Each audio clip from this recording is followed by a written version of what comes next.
뉴스 속 경제 이슈는 더 쉽고 깊게, 최신 고용 동향은 더 빠르게 전해드리는 고용브리핑 365 시간입니다. 박상률 기자 안녕하세요. 예, 안녕하십니까. 네, 오늘 어떤 이슈인가요? 모두를 깜짝 놀라게 했던 이슈를 좀 들고 왔습니다. 이 작품들을 한번 보면서 얘기를 나눠볼까 합니다. 중학교 때 학교 교과서에서 많이 봤던 그림입니다. 그리고 또 제주도에 가면 이 이중섭의 거리도 있습니다. 우리에게 많이 친숙한 작품이죠. 화가 이중섭의 황소라는 작품입니다. 아니, 오늘 왜 이렇게 안 어울리시게 고상하게 시작을 하시나요? 저와 굉장히 잘 어울리지 않습니까? 전혀요. 제가 원래 좀 고상한 편이거든요. 네. 다음 작품 한번 보실까요? 이 작품도 아마 교과서에서 많이 봤다 싶으실 겁니다. 박수근 화백 그림인 건 다 아는데 제목이 절구지라는 여인이라는 작품입니다. 시험 볼 때마다 이 이중섭, 박수근, 한국 근대 서양화 양대 거목이다 이렇게 빨간 펜으로 줄 빡빡 그어가면서 배웠던 기억 분명히 있으실 겁니다. 이외에도 전시회에 와 있나 이런 생각이 들 만큼 클로드 모네의 수련이 있는 연못, 폴 고갱의 파리 생강까지 모두 한자리에 모여 있었습니다. 자, 과연 이곳은 어디일까요? 네, 지난주에 이 목록이 공개된 거잖아요. 이건희 맞습니다. 삼성전자 고 회장의 소장품이죠. 네, 맞습니다. 정확하게 알고 계시네요. 이게 다가 아니죠, 지금. 더 있습니다. 이건희 컬렉션이라고 불리면서 관심을 모았던 작품들, 세계적 서양화 작품 등 모두 11,000여 건, 23,000여 점이나 되고요. 국보인 겸재정선의 인왕제색도나 피카소, 샤갈, 샬바도로 달리 작품까지 모두 다 있습니다. 감정가액만 무려 2조 원에서 3조 원인데 삼성 측은 이 미술품을 모두 국립중앙박물관 등에 기증하기로 했습니다. 22조 원에 달하는 고 이건희 회장 유산에 대한 상속 내역과 사회 환원 계획 등을 공개한 건데 오늘 이슈픽에서 한번 알아보겠습니다. 네, 사실 공개하기 전부터 미술계에서 이 이건희 회장 컬렉션이 어떨지 정말 주목을 많이 했었는데 이번 기부가 가지는 파급 효과도 만만치 않을 것 같아요. 맞습니다. 미술품들이 지금 뭐 고가의 작품들도 당연히 즐비하고요. 무엇보다도 가치에 있어서 해외 미술관도 탐낼 수집품이 굉장히 많이 있다고 합니다. 그런 만큼 지금 코로나로 인해서 이 해외에 있는 미술관 못 가는 상황이니만큼 아주 특급 미술관 하나가 생기는 그런 효과가 있습니다. 일반인들에게는 수준 높은 작품을 직접 접할 수 있는 좋은 기회가 되고요. 동시에 한국 미술을 연구하는 연구자들에게도 아주 큰 도움이 된다고 합니다. 해외에서도 이미 주목을 하고 있는데 이건희 컬렉션을 보러 외국 관광객들이 많이 올 것이라는 전망까지 나오고 있습니다. 네, 반가운 소식인데 사실 더 궁금한 건 예. 얼마나 기다려야 저도 볼 수 있는 겁니까? 구체적 시기가 아직까지는 좀 나오지가 않았습니다. 뭐 내일 바로 볼 수 있는 건 아니고요. 미술 작품들 하나하나가 모두 가치가 있다 보니까 이걸 이관하는데도 상당히 많은 시간이 걸린다고 합니다. 그냥 또 이걸 막 옮길 수는 없는 노릇이니까요. 그렇기 때문에 단기간보다는 조금은 시간이 걸릴 것 같은데 굉장히 빠른 시일 안에 대중에게 또 국민들에게 공개되지 않을까 이렇게 예상을 하고 있습니다. 네, 그 시점을 기다려 보도록 하겠고요.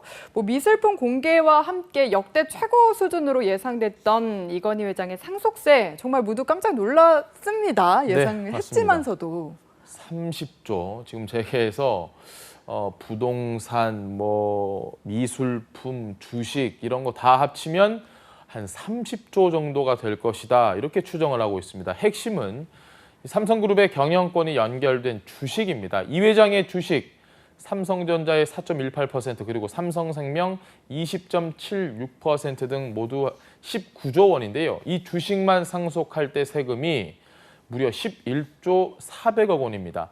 지금까지 국내 최고 상속세는 LG가 냈습니다. 9,215억 원인데 2011년 애플 창업주죠. 스티브 잡스 사망 당시 유족은 28억 달러, 우리 돈으로 3조 4천억 원을 부과를 받았으니까 삼성의 상속세가 얼마나 많은 건지는 아마 조금 감이 오실 겁니다. 사실 조 단위로 넘어가면 저는 잘 감이 안 오긴 하는데 맞습니다. 비교를 하니까 좀 와닿는 것 같고 예. 기부액도 또 관심이 가거든요. 엄청난 미술품이지만 주식 상속세만으로도 너무 많아서 기부를 결정했다 이런 평가가 나오긴 하는데 개인의 소장품을 또 국민에게 환원하는 결정 자체는 높이 평가할 만합니다. 그리고 삼성은 또 의료 분야에 모두 1조 원을 기부를 합니다. 이 가운데 감염병 대응에 7천억 원이 쓰입니다.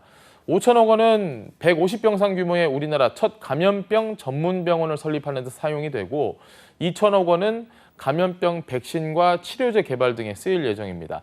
나머지 3천억 원은 소아암과 희귀 질환을 앓는 어린이들에게 지원이 되는데요. 앞으로 10년간 가정 형편이 어려운 소아암과 또 희귀 질환 어린이들에게 비용이 지원이 될 예정입니다.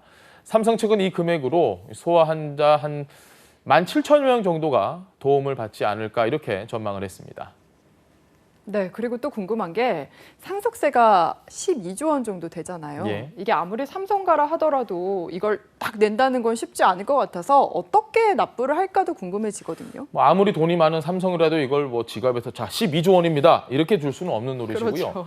이 많은 금액을 어떻게 내느냐 당장 이게 숙제입니다. 5년간 6차례에 나눠서 세금을 내는 연부연납제도를 택하기로 했습니다.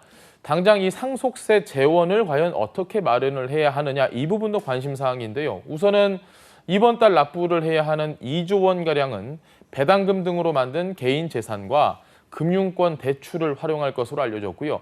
다만 이후 2회차 납부부터는 상속세 마련을 위해서 주식 매각이 불가피할 것으로 보입니다. 업계에서는 이 상속세를 감당하기엔 턱없이 부족하기 때문에 삼성생명 지분 일부를 매각할 가능성도 있는 것으로 보고 있습니다. 네, 또 하나의 관심은 이건희 회장이 보유했던 주식을 이제 삼성 일가가 어떻게 배분을 할지 여부거든요. 예. 이 배분에 따라서 지배구조가 바뀔 수도 있는 거잖아요. 맞습니다. 시나리오가 지금 굉장히 여러 가지가 나오고 있는데요. 일단은 삼성의 지배 구조부터 좀 알아봐야 합니다. 삼성은 지금 이재용 부회장, 그리고 삼성물산, 삼성생명, 삼성전자 이렇게 쭉 이어지는 지배 구조로 갖고 있습니다. 이 부회장은 삼성물산의 최대 주주이지만 삼성생명과 삼성전자의 보유 지분율은 1%가 채 되지 않습니다. 따라서 시장에서는 이 경영권 승계자인 이 부회장의 삼성전자 지배력을 높이는 방향으로 상석이 이루어질 것으로 판단을 하고 있습니다. 그러기 위해서는 삼성생명 지분을 이 부회장이 받아서 삼성전자의 지배력을 강화할 가능성이 아주 높게 점쳐지고 있는 상황입니다. 네, 다음은 유용한 경제 용어를 쏙쏙 골라 소개하는 뉴워드 시간이죠. 오늘 어떤 단어 가져오셨나요? 저희가 지금 고 이건희 회장에 대한 이야기를 하고 있지 않습니까? 이건희 삼성 회장의 유족들이 역대급 사회환원 계획을 내놓으면서 주목을 받고 있는 만큼 이 노블레스 오블리주로 골라봤습니다. 다 아는 단어일 텐데요. 사회 고위층 인사에게 요구되는 높은 수준의 도덕적 의무를 이야기합니다. 초기 로마 시대에 왕과 귀족들이 보여준 투철한 도덕의식과 솔선수범하는 공공정신에서 비롯됐습니다. 재계에서는 이번 일이 이 노블리스 오블리주 실천에 나선 가장 대표적인 모범 사례로 남을 것이란 평가가 나옵니다. 네, 이번에 해외에서도 유례를 찾아보기 어려울 정도의 대규모 기증 사례가 이뤄진 만큼 앞으로도 이런 가치를 실현해가는 기업들이 더 많아지기를 바라봅니다. 오늘도 박상률 기자와 함께했습니다. 고맙습니다. 네, 감사합니다. 지금까지 고용브리핑 365였습니다.